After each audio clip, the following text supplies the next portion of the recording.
Friends, ఒక manufacturing ఇండస్ట్రీలో raw material నుంచి రా మెటీరియల్ ఎలా కన్వర్ట్ అవుతుంది, మనకి ఫినిష్డ్ ప్రోడక్ట్ బయటికి ఎలా వస్తుంది అనేది మొత్తం ఈ వీడియోలో మనం చూసుకోవచ్చు. మీరు చూసేది ఇది magnetic holder.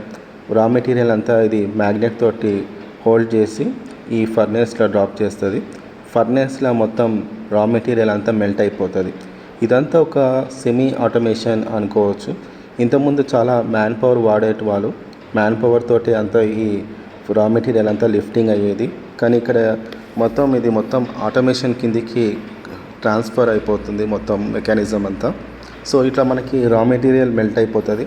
Raw material melt అయినాక ఇందాక మీరు చూసారు కదా, స్లర్రీ అనేది ఏదైతే డస్ట్ పార్టికల్స్ అంతా వస్తుందో ఆ స్లర్రీ మీదకి వచ్చేస్తుంది.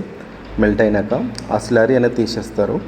స్లర్రీ తీసేసినాక మనకు కావాల్సిన సైజులో మనకు కావాల్సింది ఫ్లాట్ రెక్టాంగిల్ షేప్ అయినా లేకపోతే సర్క్యులర్ షేప్ అయినా ఆ షేప్ ప్రకారం లెంగ్త్ ప్రకారం మనకి ఇట్లా రాడ్స్ బయటికి వచ్చేస్తాయి.